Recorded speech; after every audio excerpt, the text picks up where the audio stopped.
সুপ্রিয় দর্শক, দেশে বিদেশে যে যেখান থেকেই দেখছেন, সমসাময়িক গুরুত্বপূর্ণ বিষয় নিয়ে এনটিভির নিয়মিত আয়োজন আইএফআইসি ব্যাংক নিবেদিত এই সময়ে আপনাদের সবাইকে স্বাগত জানাচ্ছি।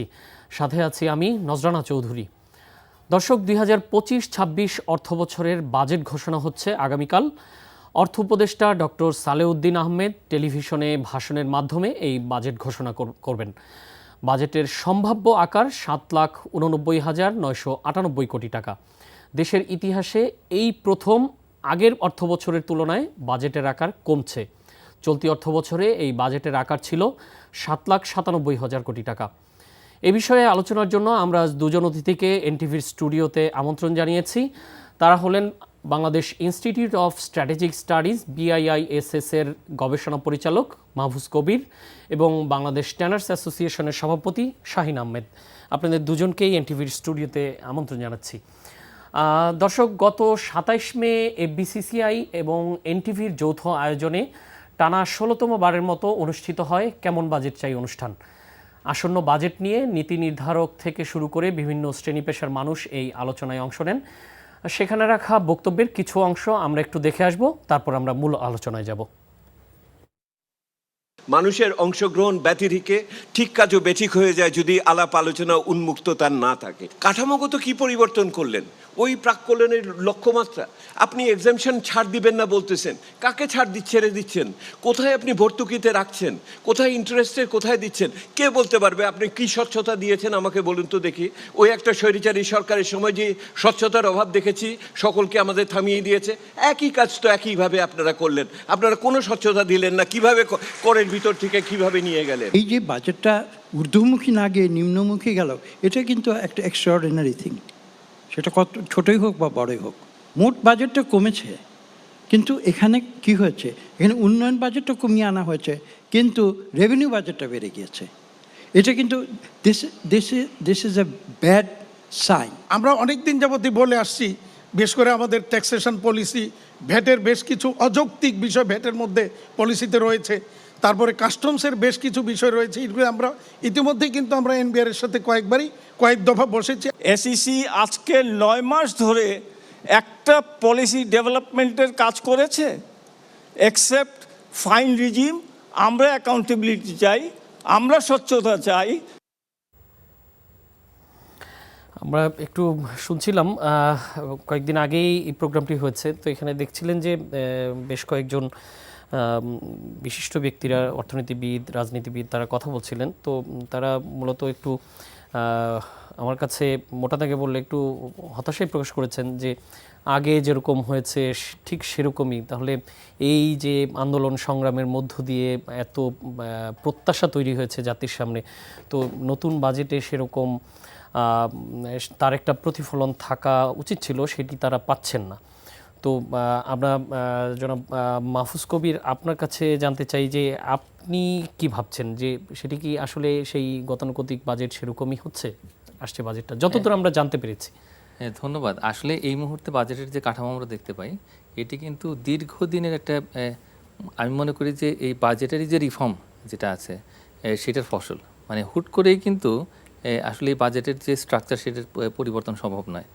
মানে আমাদের যে 3টা জায়গাতে প্রজেকশন থাকে, একটা হচ্ছে যে revenue projection, macro economic projection আর বাজেটারি প্রজেকশন, এই 3টা মিলে কিন্তু আমাদের এই বাজেটটা হয়। এবং সেই অনুযায়ী এইবার যে কিছুটা ব্যতিক্রম দেখতে পাচ্ছি সেটি হলো যে আসলে 8.5 লাখ কোটি টাকার বাজেটটা হওয়ার কথা ছিল, যেটা আসলে 7,90,000 কোটি টাকার মতো হচ্ছে। তো এটা একটা ব্যতিক্রম। এবং এখানে মূল যে কাজটা করা হয়েছে সেটি হলো যে এডিপির যে একটা সাইজ, মানে ঢাউস আকারের যে ডিপি, সেটা কিন্তু কমানো হয়েছে, বড় আকারে কমানো হয়েছে। এবং অপ্রয়োজনীয় অনেক প্রকল্প ছিল যেগুলোকে বাদ দেওয়া হয়েছে বা হয়তো ওই স্ট্রিম লাইনের বাইরে রাখা হয়েছে, এবং যেগুলো অত্যন্ত প্রয়োজনীয় সেগুলোকে কন্টিনিউ করা হচ্ছে। তো এই দিক থেকে একটু ব্যয় সাশ্রয়ের চেষ্টা, আবার অন্যদিকে যে আমাদের রিকারেন্ট বাজেট সেটা বাড়ানো হয়েছে, এটা একটা দিক। তো সেদিক থেকে এক ধরনের মিশ্র কিন্তু একটা চেহারা দেখতে পাচ্ছি আমরা। আর দ্বিতীয় যে ঘটনাটা ঘটেছে সেটা হলো ডাবল কন্ট্রাকশন।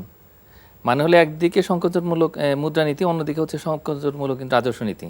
মানে এই বাজেটটা যদি আমরা বলি, তাহলে সেই ক্ষেত্রে এটা কিন্তু এর আগেও দেখা গিয়েছিল। মানে সেই 13, 14, 15 সালের দিকগুলোতে আমরা যখন দেখতে পাচ্ছিলাম যে কমে গেছে, তখন তখন কিন্তু এরকম একটা চেহারা ছিল। তো এইটা একটা, আর একটা হচ্ছে যে এবার বিদেশি ঋণের দিক থেকে কিছুটা হয়তো একটা ফ্লো আসতে পারে, যেমন IMF এর সাথে প্যাচ আপ করা হলো, তো সেই দিকে কিছুটা একটা পরিবর্তন হয়তো আছে এই দিকটাতে। জি, ধন্যবাদ।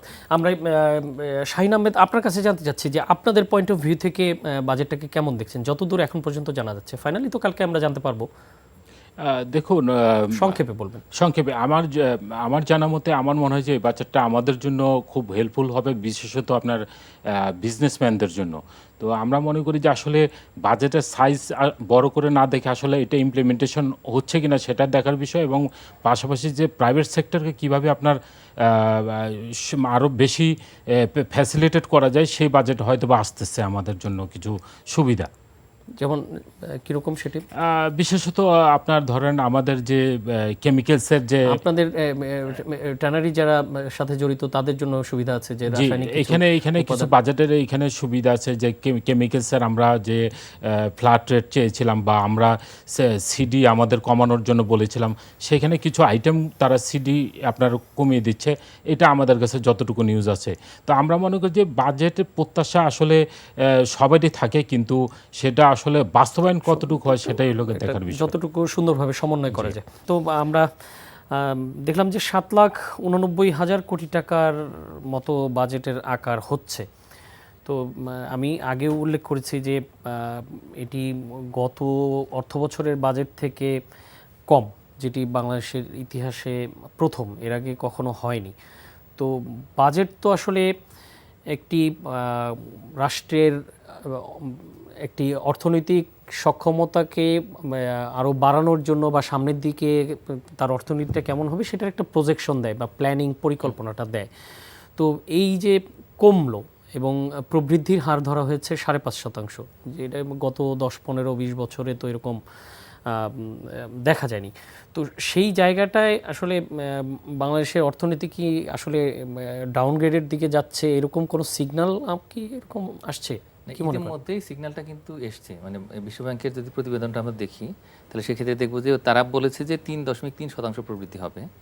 আর এর পাশাপাশি BBS এর যে রিপোর্ট সেটাতে কিন্তু 4%-এর নিচে এটা এসছে, মানে আমাদের জিডিপি প্রবৃদ্ধি, যেটা সাময়িক প্রাক্কলন। তো সুতরাং আমরা এটা বুঝতে পারছি যে একটা নিম্ন প্রবৃদ্ধির মধ্যে দিয়ে আমরা যাচ্ছি, যেটা প্রায় একটা কারণ আছে। 2 দশকের মধ্যে আমরা কিন্তু প্রথম দেখলাম আর কি যে এরকম একটা অবস্থা হলো। আর এটি ছাড়াও আসলে বিনিয়োগের অবস্থা ভালো নয়, এবং একই সঙ্গে যদি আমরা দেখি যে কর্মসংস্থান, তারপরে যে দারিদ্র, নতুন করে নাকি প্রায় 3 মিলিয়ন মানুষ দারিদ্র সীমার নিচে চলে যাবে। তো সব মিলিয়ে কিন্তু আমরা দেখা যাচ্ছে এটা লো লেভেল ইকুইলিব্রিয়াম ট্র্যাপের মধ্যে কিন্তু পড়ে যাচ্ছে বলে মনে হচ্ছে, এবং সেটারই একটা রিফ্লেকশন আমরা দেখলাম হচ্ছে বাজেটে। তার কারণ বাজেটের তো মূল কথা হচ্ছে কি যে আমাদের আসলে আয় কতটুকু আছে বা আয় কতটুকু হতে পারে, এর পাশাপাশি ঋণ, বিশেষ করে দেশি বিদেশি ঋণ বা সাহায্য, সেগুলো মিলেই কিন্তু সরকারের একটা প্রজেকশন থাকে।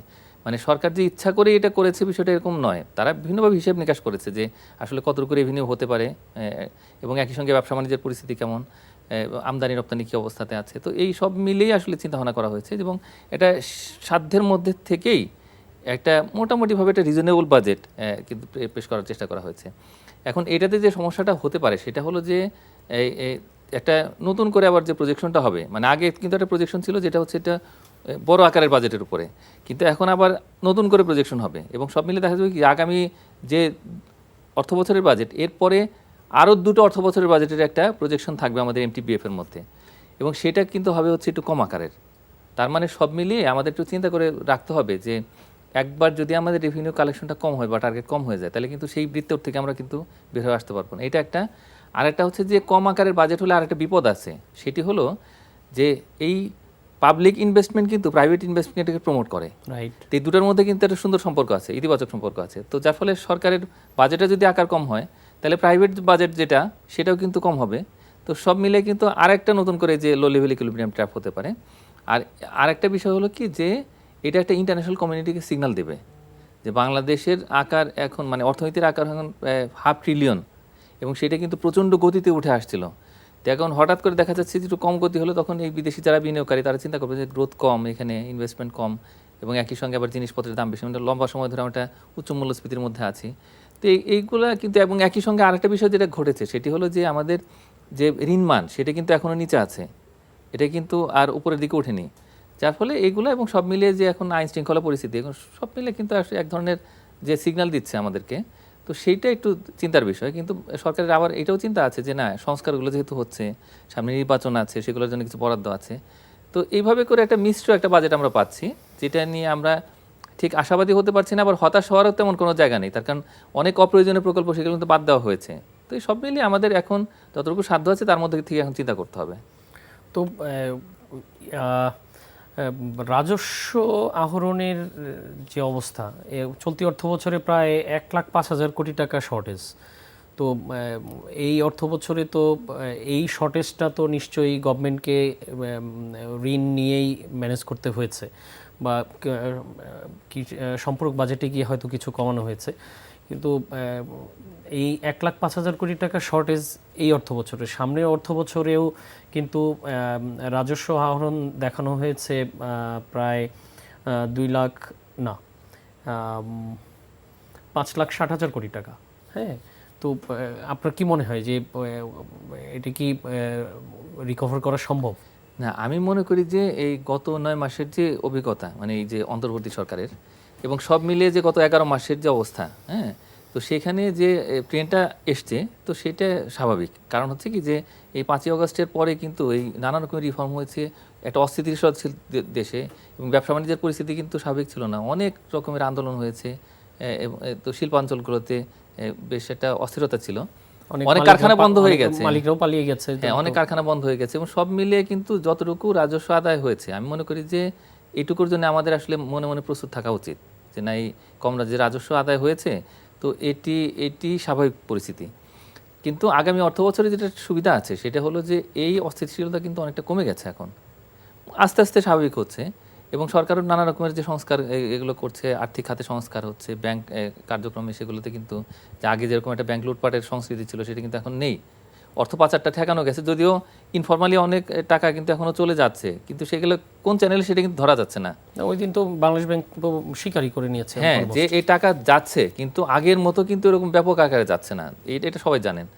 তো এখন এই অবস্থাতে আমি মনে করি যে আগামী অর্থ বছরে হয়তো রেভিনিউ টার্গেট যতটুকু দেওয়া হয়েছে, শর্টফল কিন্তু এত বেশি হবে না, একটু কম হবে। কিন্তু যেহেতু ব্যবসা বাণিজ্যের পরিস্থিতি অতটা ভালো না এখন, যদি পরিস্থিতি ভালো হয় তাহলে সেক্ষেত্রে আমি মনে করি যে এই রেভিনিউ নিয়ে আমাদের অত চিন্তার কোনো কারণ নেই। ধন্যবাদ।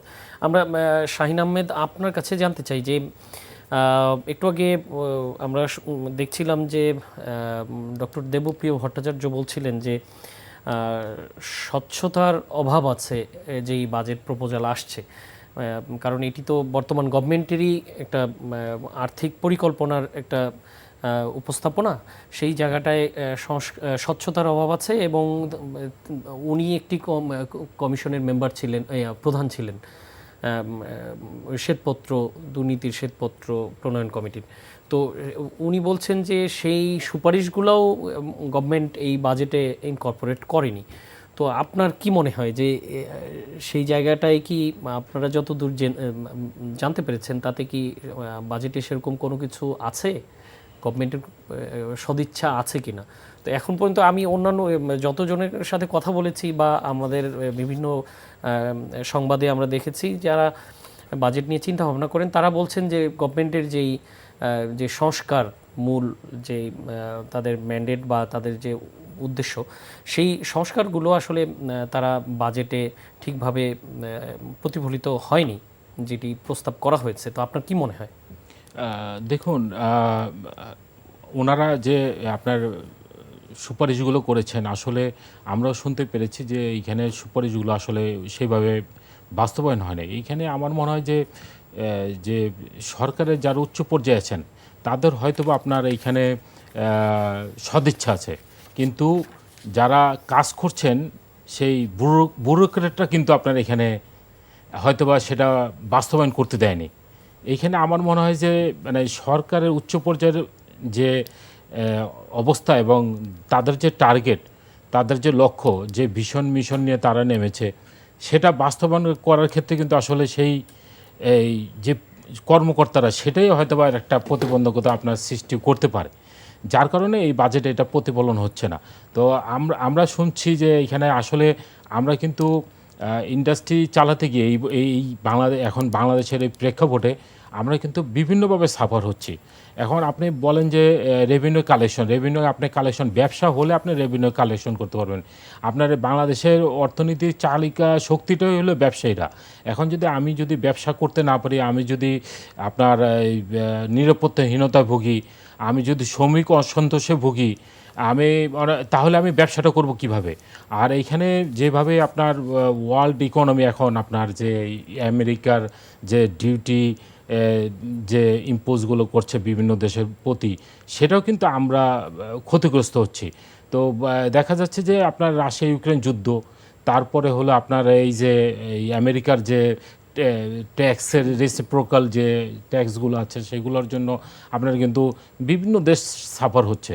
তো এই ক্ষেত্রে কিন্তু আমরা এটার বাইরে নয়। সুতরাং আমরা মনে করি যে বাস্তব প্রেক্ষাপটে যে বিশ্ব অর্থনীতির অবস্থার প্রেক্ষাপটে কিন্তু আপনার মানে বাজেটটা প্রতিফলিত হওয়া উচিত। এবং যেখানে আপনার দেখা যাচ্ছে যে 27 লক্ষ লোক কিন্তু অলরেডি বেকার হয়ে গেছে, আপনার সামনে আরও মানুষ বেকার হবে। সুতরাং আপনি যদি এখানে আপনার ইনভেস্টমেন্ট না হয়, আমি যদি এখানে ক্যাপিটাল মেশিনারিজ আমি যদি না আনতে পারি, আমি যদি নতুন নতুন ইনভেস্ট না আনতে পারি, এফডিআই যদি আমার না আসে, তাহলে কিন্তু আফটারঅল কিন্তু আমার অর্থনীতির উপর এটা একটা বড় অশনি সংকেত। এবং আপনি রেভিনিউ কালেকশনের ক্ষেত্রেও কিন্তু এখানে একটা বড় সমস্যার সৃষ্টি হতে পারে। তো এই যে আমি একটু আগে ডক্টর মাহফুজ কবিরের সাথে যে উল্লেখ করেছি যে রেভিনিউ কালেকশন চলতি অর্থ বছরে তো 1,05,000 কোটি টাকা কম হয়েছে। তো এই টাকাটা তো গভর্নমেন্ট কোনো না কোনোভাবে জোগাড় করেছে, সেটি নিশ্চয়ই ঋণ নিয়েই হয়েছে, কিছু বৈদেশিক সাহায্য আসতে পারে। তো আগামী অর্থ বছরেও যদি রেভিনিউ কালেকশন শর্টফল হয়, সেই ক্ষেত্রেও তারা কিন্তু ওই ব্যাংক ব্যবস্থার কাছেই যাবেন। তার মানে এবং যেটি কালকে বাজেট ঘোষণা হচ্ছে সেখানে যেটি যতদূর জানতে পেরেছি যে 1,04,000 কোটি টাকা ব্যাংক থেকে ঋণ নেওয়ার একটা প্রজেকশন করা হচ্ছে। তো গভর্নমেন্টই যদি এই এত বড় অঙ্কের টাকাটা নিয়ে নেন ব্যাংক খাত থেকে, তাহলে আপনাদের সমস্যা হবে না? অবশ্যই সমস্যা হবে। দেখুন, এইখানে আমরা যে সময় ইন্ডাস্ট্রি করেছি, এইখানে আজ থেকে 10 বছর পূর্বে বা 20 বছর পূর্বে আমরা কিন্তু ওই সময় 9% ইন্টারেস্ট আপনার ঋণ নিয়ে আমরা কিন্তু সেই ইন্ডাস্ট্রিগুলো করেছি। এখন এটাকে 14 থেকে 15% আপনার ইন্টারেস্ট হয়েছে। এবং পাশাপাশি আমরা যদি কোনো নতুন প্রজেক্ট নিয়েও যাই, ব্যাংক কিন্তু সেইভাবে আপনার এই প্রজেক্টগুলো দিতে পারছে না অর্থ সংকটের কারণে। যেভাবে আপনার বিগত সময়ে আপনার ব্যাংকগুলো লোপাট হয়েছে, আপনার সেইভাবে কিন্তু আপনার ব্যাংকের কোনোটা ব্যাংকই আপনার হেলদি না। এখন আপনার রাষ্ট্রায়ত্ত ব্যাংকগুলো বিশেষত একবারে আপনার লুটপাটের স্বর্গরাজ্য ছিল, যার কারণে দেখা যাচ্ছে প্রত্যেকটা ব্যাংক কিন্তু আপনার দুর্বল অবস্থা আছে। এইখানে যদি আবার সরকার নতুন করে 1,05,000 কোটি টাকা ঋণ নিয়ে আপনার সে বাজেট ঘাটতি পূরণ করে, তাহলে কিন্তু আমরা আফটারঅল কিন্তু ব্যাংক থেকে ঋণ নিয়ে নতুন ইন্ডাস্ট্রি করব, সেখানে সম্ভাবনা কম থাকবে। ধন্যবাদ। আমরা ডক্টর মাহফুজ কবির আপনার কাছে জানতে চাই যে এতক্ষণ তো ওই রাজস্ব আহরণ নিয়ে কথা বলছিলাম, পরিচালন বাজেটে দেখেন একটা প্রাক্কলন ধরা হয়েছে যে 5,44,389 কোটি টাকা। তো গত অর্থ বছরে যেটি ছিল 5,06,971 কোটি টাকা। তো ইতোমধ্যে গভর্নমেন্ট কিন্তু ডিক্লেয়ার দিয়ে দিয়েছে তারা মহার্ঘ ভাতা দিবে, এটাতেও বেশ বড় অঙ্কের একটা টাকা চলে যাবে। তো সব কিছু মিলিয়ে তার মানে কি এটি সরকারি যে সেবা খাতসমূহ আছে সেই জায়গাটাই কি কার্টেল হওয়ার সম্ভাবনা আছে নাকি মানুষের? হ্যাঁ, না আসলে প্রভাবটা কি আসলে ওইখানে গিয়ে পড়বে কিনা? কিছুটা ওইরকমই, তার কারণ এই 7,000 কোটি টাকার মতো কম, মানে ওভারঅল। আবার অন্যদিকে যে উন্নয়ন বাজেট, সেটা প্রায় 35,000 কোটি টাকা কমানো হয়েছে। তার মানে হলো যে এই যে অতিরিক্ত যে টাকাটা, সেটা কিন্তু আসলে পরিচালন ব্যয়ের, মানে সেটাই বেড়েছে। তো এখন এটা একটা বিষয়, আপনি একটু আগে বলছিলেন যে আসলে স্বচ্ছতা এটসেট্রা আর কি। হ্যাঁ, আসলে এই স্বচ্ছতার সমস্যার জায়গাটা কিন্তু আসলে আমাদের পরিচালন বাজেটে, এবং এখানে যে স্ট্রাকচারটা করে দেওয়া হয়, বিভিন্ন রকমের যে ইকোনমিক কোড থাকে, সেই কোডগুলো কিন্তু ট্র্যাডিশনাল, মানে এইখানে কিন্তু একটা সংস্কার আসার একটা সুযোগ ছিল। তো এটা হয়নি। এবং একটা বড় বিষয় হচ্ছে কি যে আমাদের যে এই যে শ্বেতপত্র কমিটির যে রিপোর্ট, তো সেখানে তারা যেগুলো বলেছে সেগুলো করতে হয়তো 5 থেকে 10 বছর লাগবে, এবং অন্যান্য যে সংস্কার কমিশন যেগুলো আছে সেগুলোর একই অবস্থা, যে অনেকগুলো এরকম প্রতিবেদন আছে তারা সুপারিশ করেছে। ওনাদের হতাশাটা হলো যে শুরুটা করে দেওয়া যেত, কিন্তু শুরুটাই হচ্ছে না। শুরুটা না হওয়ার মূল কারণটা হচ্ছে কি, যে আমাদের পুরো বাজেটের ফ্রেমিংটা এমনভাবে স্ট্রাকচার্ড যে ওইখানে হাত দিতে গেলে কিন্তু একটা ওভারঅল চেঞ্জ লাগবে, এবং সেইটার জন্য যদি কোনো একটা কমিশন করে দিতে পারতো তাহলে হয়তো আমরা নতুন করে একটা বাজেট দেখতাম, সেটা হয়নি। কমিশন তো আমি মনে করি যে পরিচালন বাজেটে একটু হাত দেওয়ার দরকার আছে, তার কারণ এই যে স্ট্রাকচারটা সেটা তৈরি হয়েছে অলমোস্ট প্রায় 20 বছর ধরে, অনেক রকমের এক্সপেরিমেন্ট করতে করতে এই অবস্থায় এসছে। তো এই জায়গাটাতে যদি আমরা একটু হাত দিতে পারতাম তাহলে কিন্তু এই পরিচালন বাজেটটা কিছুটা কমা যেত, একটু স্মার্ট করা যেত। প্রচুর আন্দোলন সংগ্রাম হচ্ছে, সবাই শুধু গভর্নমেন্টের কাছে টাকা চাচ্ছে এবং দাবি পূরণ করে বাড়ি ফেরত যাচ্ছে। এবং যেটা হয়েছে সেটা হলো যে একটা টাস্ক ফোর্স হয়েছিল, সেটা কিন্তু এই যে ডেভেলপমেন্ট প্রায়োরিটি যেগুলো আছে ওটাকে আরেকটু নতুন করে অগ্রাধিকারটা তৈরি করা, ওইটা করতে গিয়ে দেখা গেছে আমাদের যে এডিবির আকার সেটা কমে গেছে, কিন্তু পরিচালন বাজেটে কিন্তু আবার আকারটা বেড়ে গেছে। তো এখন প্রশ্ন হচ্ছে যে আসলে এই যে মহাখারোগ্য ভাতা এই সময়টাতে দরকার ছিল কিনা। তো আসলে মূল্যস্ফীতি তো বেড়ে গেছে, এটাও সত্যি। তো এখন সবারই তো আসলে অর্থ দরকার, তো সেক্ষেত্রে হয়তো কোনো অর্থে ঠিক আছে, কিন্তু এই টাকাটা আসবে কোত্থেকে? এমনিতেই ব্যবসা বাণিজ্যের অবস্থা খারাপ, আমাদের ঋণ নিতে হচ্ছে, যেটা আপনি বললেন যে 1 লাখ কোটি টাকার বেশি আর ঋণ নিতে হবে ব্যাংকিং সিস্টেম থেকে। এখন ব্যাংকগুলোর অবস্থা এরকম ভালো নয় যেটা উনি বললেন, এ তো বাস্তবতা। এবং সেখানে আমার মনে হয় যে এই প্রথম মানে বাংলাদেশের ইতিহাসে একটা ক্রাউডিং আউট ইফেক্ট হওয়ার সম্ভাবনা আছে। মানে ক্রাউডিং আউট ইফেক্টটা হচ্ছে এরকম যে সরকার যদি বেশি করে ঋণ করে তাহলে সেক্ষেত্রে প্রাইভেট সেক্টর কম ঋণ পাবে। অতীতে কিন্তু কখনো দেখা যায়নি, কিন্তু এইবার যেহেতু আসলে ব্যাংকগুলোর অবস্থা ভালো নয়, সেখানে ফাইন্যান্সিয়াল কন্ডিশন বা যে লিকুইডিটি সেগুলো কম, তো এই কারণে এই প্রথম হয়তো এরকম একটা অবস্থা তৈরি হতে পারে যে বেসরকারি খাত বঞ্চিত হবে, এবং সেটা আবার নতুন করে অর্থনীতিতে একটা চাপ তৈরি করবে, এটার সম্ভাবনা আছে। আর একটা যেটা আমি ভয় পাচ্ছি সেটা হলো যে যদি আমাদের কমার্শিয়াল ব্যাংকগুলো ঋণ দিতে না পারে, এবং একই সঙ্গে আপনি একটু খেয়াল করে দেখবেন যে সঞ্চয়পত্রের বিক্রির অবস্থাও কিন্তু ভালো নয় না। হ্যাঁ, তো এই অবস্থায় যেটা সরকারের করা লাগতে পারে সেটি হলো যে বাংলাদেশ ব্যাংক থেকে অর্থ ঋণ করা লাগতে পারে, এবং গত সময়গুলোতে আমরা দেখেছি যে প্রচুর ঋণ নেওয়া হয়েছে, এবং যেটা বড় সমস্যা হয় সেটা হলো যে ওই বছরেই সেই ঋণের অর্থটা ফেরত দিতে হয়, মানে অর্থ বছরের মধ্যেই, তখন সরকার একটা এক্সট্রা প্রেশার নেয়, তখন কিন্তু আবার নতুন করে বন্ড ছাড়তে হতে পারে। তো সব মিলিয়ে একটা জটিল একটা ঋণ প্রক্রিয়ার মধ্যে যদি সরকার চলে যায় তাহলে সেক্ষেত্রে একদিক দিয়ে সংস্কার হচ্ছে না, অন্য দিক দিয়ে হচ্ছে আবার সরকারের ব্যয় বেড়ে যাচ্ছে, বিশেষ করে যে পরিচালন ব্যয়, আবার আরেক দিকে হচ্ছে ঋণের বোঝা। তো এইটা আমি মনে করি যে এই আগামী অর্থ বছরে একটা চাপ তৈরি করবে অর্থনীতির মধ্যে। এর সাথে যদি আমরা রাজনীতির মাঠ কিন্তু আস্তে আস্তে গরম হচ্ছে, তো এর সাথে কি এইটা যদি যোগ হয়, এই রাজনীতির মাঠ যে গরম হচ্ছে সেই যে একটা অনিশ্চয়তা, মনে হচ্ছে যে গভর্নমেন্টের সাথে বড় রাজনৈতিক দল বিএনপি আছে, তাদের সাথে এক ধরনের কনফ্রন্টেশনেই চলে যাচ্ছে মনে হচ্ছে এখন পর্যন্ত, সেইটা যদি যোগ হয় তাহলে কি হবে? না, আমি মনে করি যে হ্যাঁ, ওই রাজনৈতিক চাপ এটা তো খুবই স্বাভাবিক যে এগুলো থাকবেই, নির্বাচন দ্রুত দেওয়ার, এবং সময় চলে যাচ্ছে আমাদের, এটাও সত্য। তো এখন এই অবস্থায় একটা ভারসাম্য তো তৈরি করা দরকার, এবং আমি মনে করি যে অন্তর্বর্তী সরকার হয়তো সঠিক একটা পদক্ষেপই নেবে, যেখানে হয়তো কোনো একটা জায়গাতে আমরা একটা ভারসাম্য দেখতে পাবো। কিন্তু যদি টেনশনটা বাড়ে এবং রাজপথে আন্দোলন সংগ্রামটা যদি বাড়ে, এবং এটা সম্ভাবনা আমরা দেখতে পাচ্ছি এখন, তাহলে সেই ক্ষেত্রে অর্থনীতির উপরে একটা অতিরিক্ত চাপ তৈরি হবে। এমনিতেই তো সরকারের ঋণের একটা চাপে থাকবে, তো তার মধ্যে আবার এই রাজনৈতিক চাপটা নেওয়ার মতো অবস্থায় থাকবে কিনা সরকার, তো সেটা একটু চিন্তা করে দেখতে হবে। আর একই সঙ্গে সবাইকে একটু ছাড়ও দিতে হবে, তার কারণ অর্থনীতিতে ঘুরে দাঁড়াতে হবে। অর্থনীতি যদি বাঁচে তাহলে তো রাজনীতিটা বাঁচবে, তাই না? এই বিষয়গুলো আমাদের একটু দেখতে হবে, দেখে আসলে আমাদের এই আগামী অর্থ বছরের জন্য এক ধরনের এমন একটা নীতি নিতে হবে। ইতিমধ্যে তো বাজেট তৈরি হয়ে গেছে, কিন্তু তারপরে নীতিগত জায়গা থেকে তো আমরা একটু ফ্লেক্সিবল হতে পারি।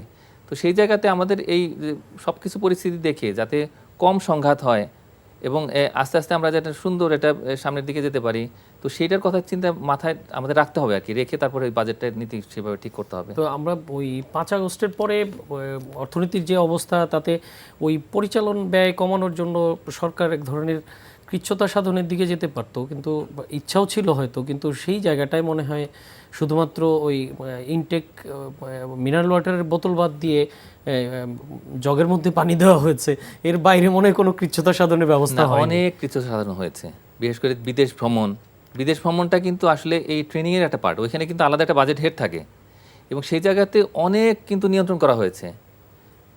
ব্যয় আরও অনেক বেশি হতে পারতো, যেটা হয়নি, এটা একটা। আরেকটা হচ্ছে কি যে এই যে নতুন গাড়ি কেনা, সেগুলো কিন্তু বন্ধ আছে এখন। এই গাড়ির পিছনে যে পরিমাণে অর্থ খরচ হয়, এবং তেলের পিছনে, তো জ্বালানি এবং গাড়ি এগুলো কিন্তু অনেকটাই নিয়ন্ত্রণ হয়ে গেছে, এবং এই যে মাঠ পর্যায়ে যারা প্রশাসক তাদেরকে দেওয়া হয়নি এই নতুন গাড়ি, এবং এই পুরো যে সরকার যন্ত্র, সেই যন্ত্রের মধ্যে গাড়িটা ঢোকেনি। তা আমি মনে করি যে এটা একটা উদ্যোগ আছে এবং বিভিন্ন দিক থেকে আসলে খরচ কমানোর অনেক চেষ্টা আছে, বিভিন্ন রকম সভা সেমিনারগুলো থেকে খরচ কমানো হয়েছে, কিন্তু আসলে একদিকে কমানো হয়তো অন্যদিকে বেড়ে যায়, এরকম একটা অবস্থা হয়ে গেছে। আবার সুদ পরিশোধটা কিন্তু একটা বড় রকমের অর্থ, যেটা আসলে এই পরিচালন ব্যয়ের বা এই যে রিকারেন্ট বাজেটেরই একটা অংশ, এবং সুদ পরিশোধে ধরা হচ্ছে যে প্রায় 1,33,000 কোটি টাকার মতো চলে যাবে, এবং এটা যদি হয় সেটা হবে হচ্ছে যে প্রায় একক বৃহত্তম খাত, মানে সামাজিক নিরাপত্তার বেষ্টনী কর্মসূচির সঙ্গে মোটামুটি কম্পিটিশনে চলে যাবে, যেটা আগে ছিল না। তো এই এত বড় যে সুদ পরিশোধ, সেইটা যে একটা দায়িত্ব তৈরি হলো অর্থনীতির উপরে, তো এখন সেটাও কিন্তু একটা চাপ। তা আমি মনে করি যে এই এতগুলো চাপ যে তৈরি হবে, সেটা আসলে সামাল দেওয়াটা খুব কঠিন হবে সরকারের জন্য। জি, শাহিন আহমেদ, আপনার কাছে জানতে চাই যে আপনাদের জন্য তো একটা সুখবর আছে হয়তো বাজেটে, কালকে ফাইনালাইজ হবে যে ওই যে আপনাদের চামড়া শিল্পের যে রাসায়নিক সেটি 5% থেকে 1% করা হতে পারে, এরকমই একটা, তো সেটি আছে। তারপর কিন্তু আবার ইনফ্রাস্ট্রাকচারের ক্ষেত্রে আবার একটু দুঃসংবাদ আছে, রড স্টিলের উপর ভ্যাট বাড়ানো হচ্ছে।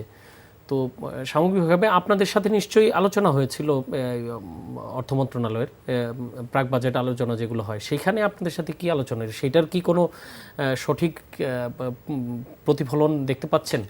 দেখুন, আমরা আশা করছেন আমরা কয়েকবার আমরা এনবিআর এর সাথে আমরা বসেছি বা প্রাক বাজেট আলোচনা নিয়ে আমরা যে বাজেটে আমরা কি চাই।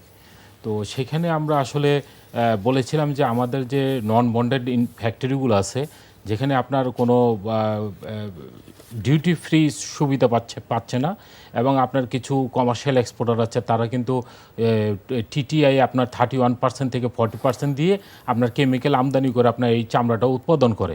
সেখানে আমরা বলেছিলাম যে এটাকে আপনার 22% নিয়ে আসার জন্য।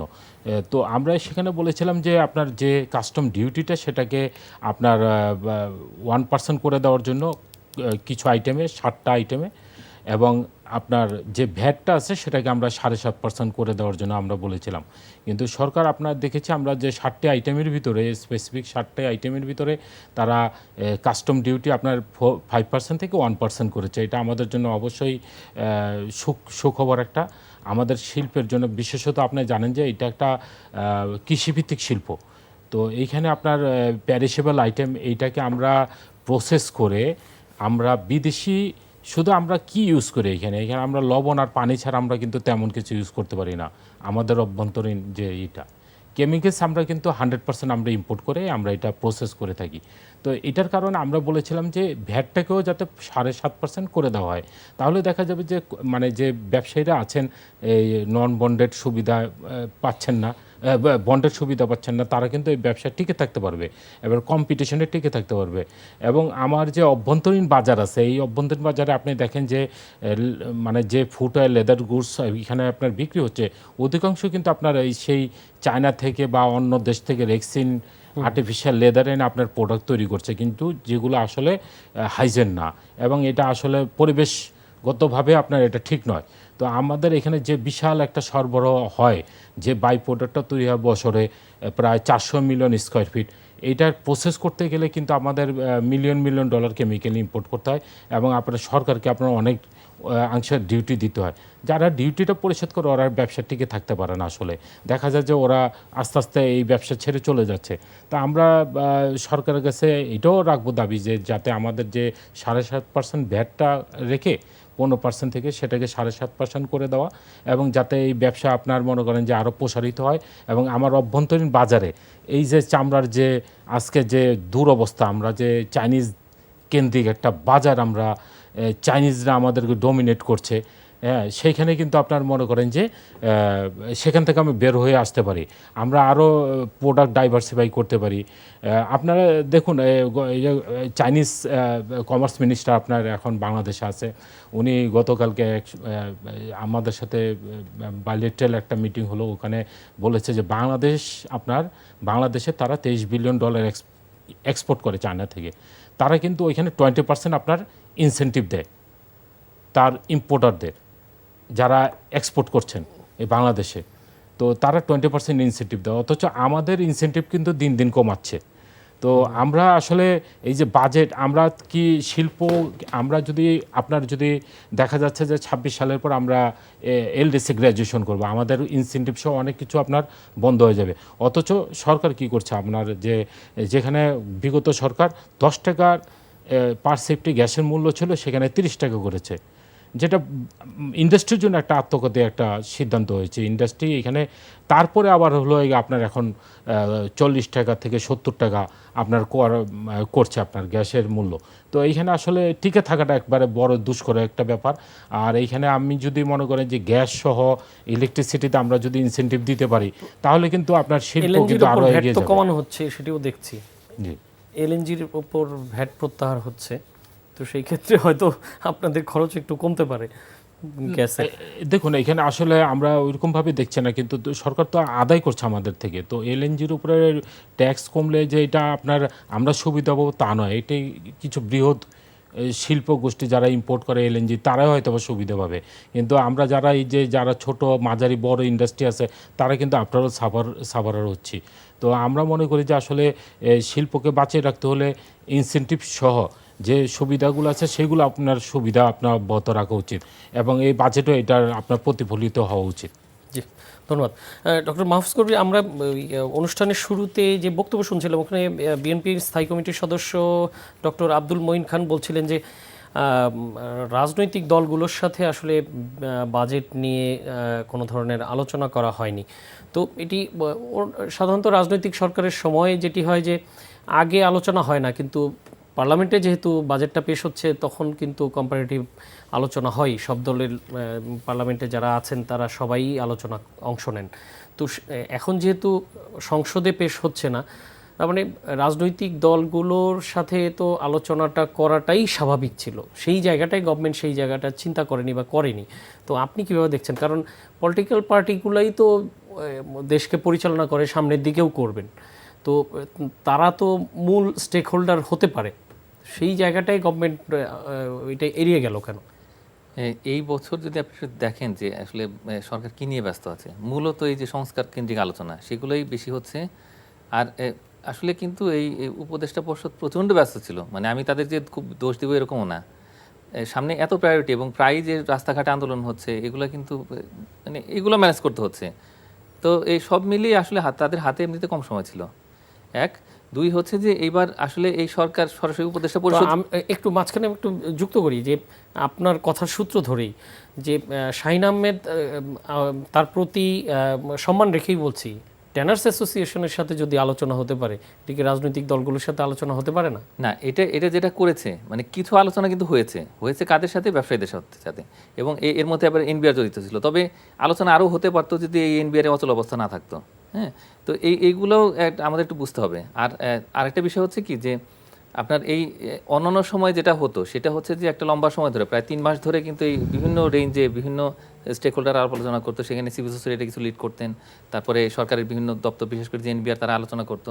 তো সেইগুলো এই বছর হয়নি। এটা করা যেতে পারতো পরিকল্পনা করে, যেহেতু সংসদের বাজেটটা উপস্থাপন করা হচ্ছে না। আর এবং এর মধ্যেও রাজনৈতিক দলও আসতে পারতো। তা আমি মনে করি যে এখানে একটা বড় রকমের কিন্তু ব্যত্যয় ঘটেছে, যেটা হয়তো একটা বড় পরিকল্পনা যদি করা যেত তাহলে এই তাদের অংশগ্রহণের একটা সুযোগ তৈরি হতো। তো এটা হলে যেটা হতে পারতো সেটা হলো যে এই যে টেনশনগুলো এখন হচ্ছে নির্বাচন নিয়ে, তো আলাপ আলোচনা করলে কিন্তু অনেক সমস্যারই সমাধান হয়। তো ওই নির্বাচনের আলোচনা হওয়া যেত, এবং একই সঙ্গে এই যে তাদের যে বিভিন্ন রকমের চিন্তাভাবনা এই যে বাজেট নিয়ে, তো সেগুলো প্রতিফলিত হতে পারতো। এখন কিন্তু সুযোগ রয়েছে, বাজেট উপস্থাপনার পরেও কিন্তু এই আলোচনা করা যায়। তার কারণ আসলে বিষয়টা এরকম নয় যে বাজেটটা দেওয়া হলো তো সেটাই থাকবে। অনেক সময় এই বাজেট পেশ করার পরেও কিন্তু কিছু রিভিশন হয়ে যায়। সেটা সংসদে যে আগে যেমন ছিল যে সংসদে পেশ হলো তারপর পাস হতো না, এখন যেটা আছে মানে দুই জায়গাতেই রিভিশন সম্ভব। মানে যেমন এসআরও গুলোতেও কিন্তু আমরা বছর বিভিন্ন সময় দেখি যে ট্যাক্স প্রপোজাল থাকে কিছু যেগুলো আসলে জনগণের স্বার্থের পরিপন্থী হতে পারে, শিল্পের ক্ষেত্রে বিঘ্ন তৈরি করতে পারে, সেই ক্ষেত্রে রিভিউ করা সম্ভব। এবং একই সঙ্গে যে উন্নয়ন বাজেট যেটি সেটার ক্ষেত্রেও কিন্তু এটা পরিবর্তন করা যায়। তো এখন যেহেতু আগে হয়নি এবং এটা সমালোচনা হয়েছে, আমি মনে করি যে এই সুযোগটা সরকার নিতে পারে যে এই বাজেট উপস্থাপনার পরেই যদি অর্থ উপদেষ্টা এবং সরকারের অন্যান্য যারা উপদেষ্টা রয়েছেন তারা এবং একই সঙ্গে যে এনবিআরের দিক থেকে যদি আলাপ আলোচনা হয় এবং রাজনৈতিক দলগুলোকে যদি একটা প্ল্যাটফর্মে নিয়ে আসা যায়, আমি মনে করি যে আগে না হলেও পরে যদি হয় তাহলে সেটাও কিন্তু মন্দের ভালো, এবং সেইভাবেই কিন্তু এই যে এক ধরনের যে মানে বঞ্চনা বোধ তৈরি হচ্ছে যে সেটাও কিন্তু আর থাকবে না, এবং এটা জনগণের স্বার্থেই তখন সেটা ভালো হবে। তো কি যেই যত দূর জানতে পারলাম প্রায় 200 পণ্যের উপর ভ্যাট বাড়ছে, ডিউটি বাড়ছে, তো তাতে কি মনে হয় এমনিই তো উচ্চ মূল্যস্ফীতি, তো বাজেট ঘোষণার পর কি বাজার লাগামের বাইরে চলে যাওয়ার সম্ভাবনা দেখছেন, কি মনে হয়?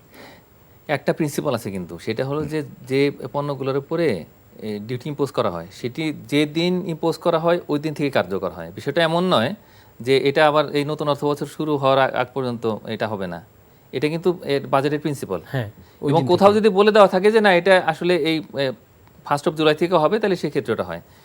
তো এইটা একটা চিন্তার বিষয়, তার কারণ যে কথাবার্তাগুলো আসছে যদিও সেটা বিশ্বাসযোগ্য কিনা সেটা নিয়েও প্রশ্ন আছে, তার কারণ বিভিন্ন সংবাদ মাধ্যম বিভিন্নভাবে আসলে এই রেটগুলো দিচ্ছে। তবে তার কিছুটাও যদি এই বাস্তবায়িত হয় তাহলে সেই ক্ষেত্রে দেখা যাবে কি যে যে পণ্যগুলো বা সেবাগুলোর কথা বলা হচ্ছে সেগুলো আপনি একটু খেয়াল করে দেখবেন যে হ্যাঁ অনেকগুলোর ক্ষেত্রে কমানোর প্রস্তাবও আছে, কিন্তু যেগুলো বাড়ানো হচ্ছে সেগুলোতে সরকারের অবজেক্টিভটা হচ্ছে যে সেখান থেকে রেভিনিউ কালেকশনটা যে ভালো হয়। তাহলে কোনটা থেকে রেভিনিউ কালেকশন ভালো হবে? যেগুলোর প্রচলন বেশি, যেগুলো মানুষ ভোগ বেশি করে, হ্যাঁ, যেমন ফ্রিজ, তারপরে হচ্ছে এসি, ওগুলো তো এখন গ্রামে গঞ্জে চলে গেছে, তাই না? তো সুতরাং এরকম আরো অনেক পণ্য আছে, ধরেন একেবারে দেশীয় যে সমস্ত ম্যানুফ্যাকচারিং, তো সেগুলোর উপরেও কিন্তু এটা এই ভ্যাট বা ট্যাক্স বেড়ে যাচ্ছে।